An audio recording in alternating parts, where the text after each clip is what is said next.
Hello physics students. So in the last video, we learned how to use Gauss's law to find the electric field in and around charged spheres. Today we're going to look at spheres again with Gauss's law, but this time the spheres are all going to be conductors, metals. And so we're going to learn how to use Gauss's law to find the electric field in that situation. But before we begin with the example we're going to do today, first you have to learn some things about metals, conductors, when they're in static equilibrium. So let me step aside, and here's the title for today, Spherical Symmetry True, Charged Conductors. And the first thing that you need to know is that the electric field is always zero wherever there are metal atoms if the metal is in equilibrium, okay? In other words, there's no electricity flowing through it. It's just like charged up and left alone. So why is that the case? Well, here's the mechanics behind it. So I put initial and final in quotes because really this happens pretty much instantaneously, so it's not like it takes a long time. But let's suppose hypothetically we do have an electric field inside a metal sphere, okay, solid metal. What happens is the electrons then, if the field points to the right, they get pulled to the left because that's the way the nature of electrons, they feel a force in the opposite direction of the electric field. And because they're in the metal and not an insulator, they're free to move. So they just migrate, accelerate, and then they end up on this side of the conductor, leaving some protons without partners. So notice 4 negatives, 4 positives. The conductor is still neutral, but the charge is just sort of moved around. That would create its own electric field pointing from plus to minus, and it would exactly cancel the original electric field to make a net electric field of 0 inside that metal.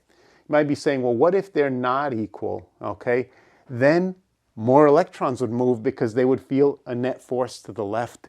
And so they would just keep moving, building the field up until it exactly matched, and the migration would stop. Okay, so electric field is 0.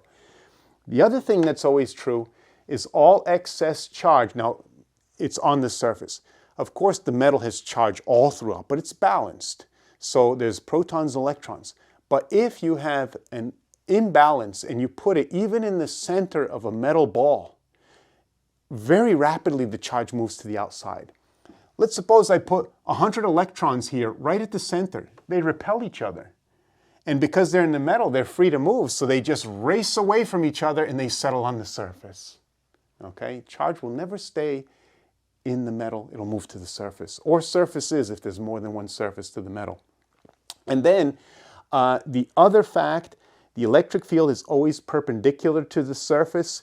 For a similar reason, if the electric field at the surface of the conductor had a tangential component like this, then electrons, because there'd be an electric field component pointing this way, electrons would migrate and start building up over here, creating their own electric field pointing that way, and that would happen very rapidly until this was canceled and the electric field just pointed straight away. So that means that the entire conductor is an equipotential. If you put voltage probes anywhere on this metal, you get 0 volts between any 2 points in the metal. It's an equipotential, all equal voltage. So those are the facts that we're going to need to solve electric field problems with Gauss's law. Let's begin with an example, the only example for today, but it's got a lot of parts. So we've got an inner solid sphere, radius capital R, and a charge of plus 2q, and an outer shell with inner radius, outer radius, and its own charge. We're going to want to determine the electric field basically for all the regions, and then we're also going to want to find the surface charge density on these surfaces. So I just realized that I also didn't pause here, so let me move out of the way and pause so you have a chance to jot this all down.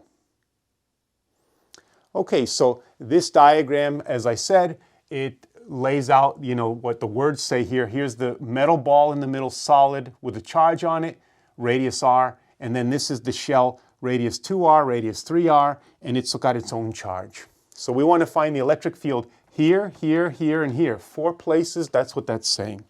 So let me make a little room here.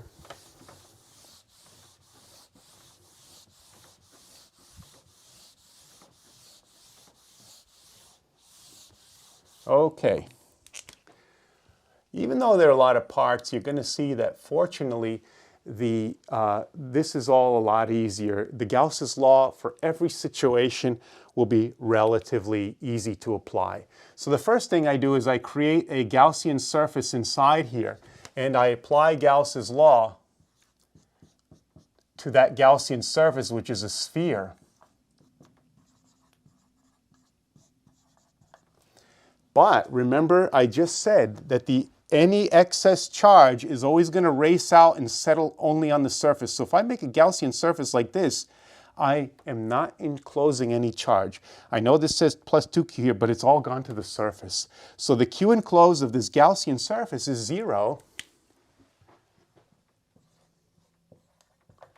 And so basically the electric field for R less than capital R is 0. I meant to write that right there, but I'll do it right here. In fact, it's probably okay for you on an AP test to just write E equals 0 because you know it's inside of a conducting where the metal atoms are. And so you probably don't need to show work with Gauss's law for that. Okay, the next region is between R and 2R, basically this space over here. So what we would do is, to find the electric field here, we create another Gaussian surface like that. And so we would say for greater than R but less than 2R, we would start with Gauss's law.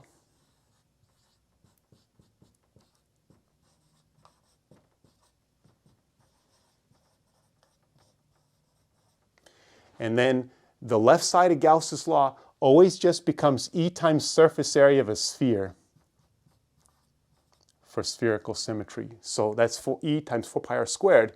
And then we look at our picture over here and we say, well, how much charge are we enclosing here? And you see that we've got plus 2q enclosed inside of our surface of that inner sphere. So that's what we can plug in for q enclosed plus 2q over epsilon 0. Divide both sides by 4 pi r squared, and we get 1 over 2 pi epsilon 0, q over r squared. Almost don't even need to do a unit check here because we've basically got kq over r squared, just a little factor of 2 difference. So there's the electric field in that space. Next, we want to find the electric field inside this metal here, so we create another Gaussian surface.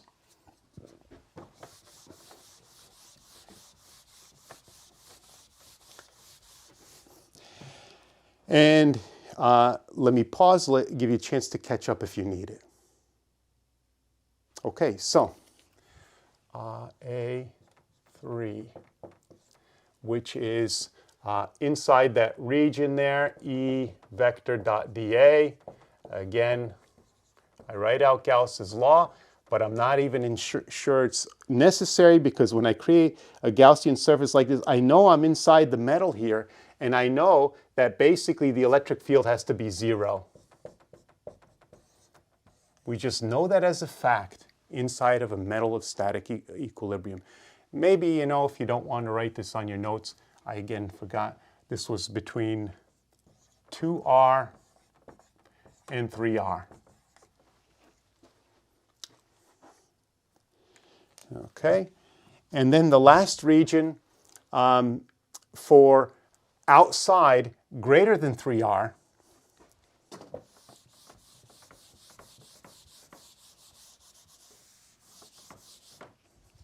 so if you haven't jotted that down already, let me create a little pause. And on to the last, that was A3, we're on to A4 for R greater than 3R. We start with Gauss's law.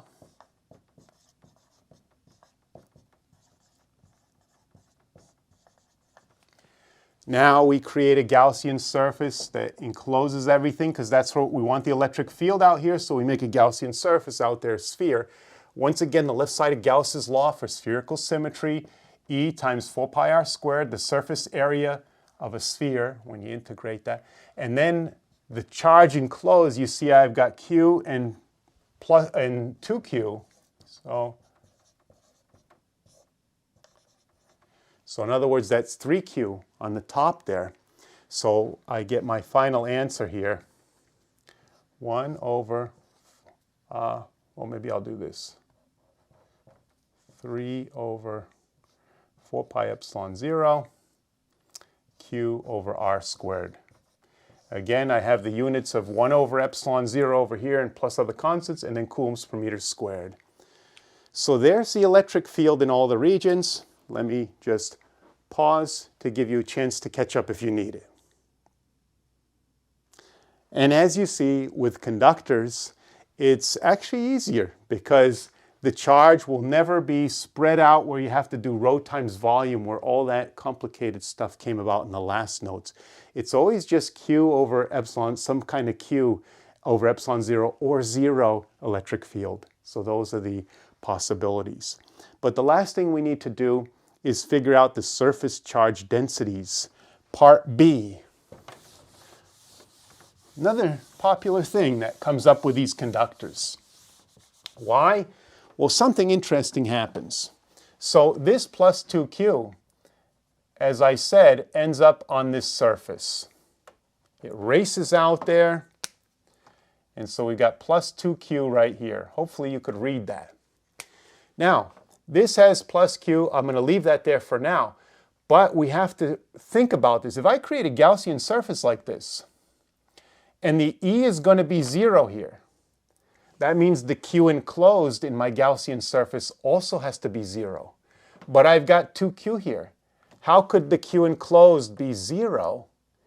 What has to happen is negative 2Q has to settle on this surface.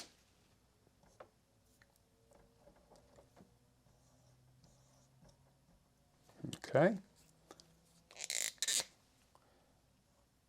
How does that happen? A bunch of electrons within this metal get pulled in, attracted to here, and they keep on moving because they keep getting attracted until this negative 2Q shields this positive 2Q, and then an electron here no longer feels this because it's been shielded by these electrons from this positive. But remember, this outer conductor has to have a net charge of plus Q on it.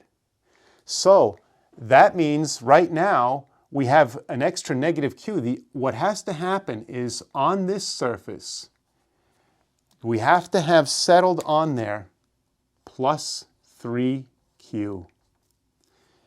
Remember, all excess charge has to be on the surface. So these two have to add up to positive Q, which is what I had written out originally, that this conductor had positive Q on it. But it shifts around again to ensure that E equals 0 in here. So that's how the charge changes because of the nature of conductors. Now I have charge and area on these three surfaces. I am all ready to calculate the sigmas on each surface. So BI, sigma equals, at radius r, is Q, well maybe I'll use a lowercase q, over area, the coulombs per meter squared. And what I have on that surface is plus 2Q, and the surface area of a sphere is 4 pi r squared. And so sigma at radius r is plus Q over 2 pi r squared. There's the surface charge density on this inner surface. The next surface, BII. Sigma at 2r, like all sigmas, is the charge you have present spread over the area. So what do we have on that inner surface? We've got negative 2Q. What's the surface area? Well, this is a radius of 2r. This was r, this is 2r. It was written in the original problem I erased over here. And so I will now do 4 pi times that radius, which is actually 2r squared, right? That's the radius of this inner surface right here, 2r from the center. So what we have is 4r squared times 4 is 16. So we've got 2 over 16, which is 1 over 8. So negative q over 8 pi r squared.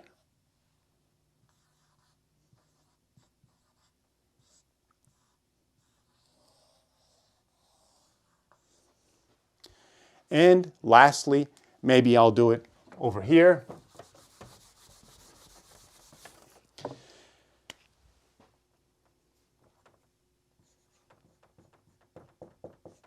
Sigma at 3r, that surface right here, it's going to be, maybe I'm too high into the light.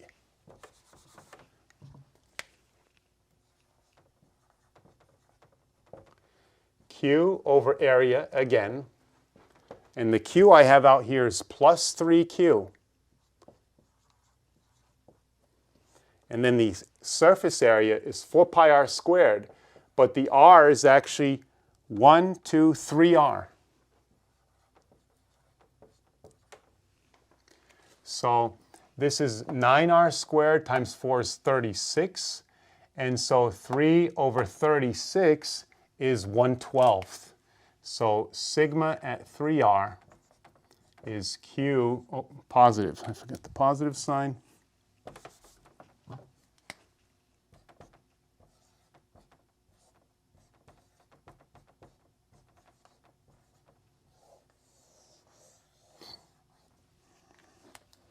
All right, if you hadn't kept up, I'm going to create a pause here to give you a chance to catch up. All right, that's it for today. The electric field around spherical conductors. It's always, you don't have to use rho times volume because the charge is always going to be only on the surface, not spread throughout. It cannot do that in a conductor. And so Gauss's law is very easy because the Q enclosed is just either some multiple of Q. So that's it for today, and I'll see you in the next Gauss's law physics video. Okay, I'm looking forward to it. I hope you are too.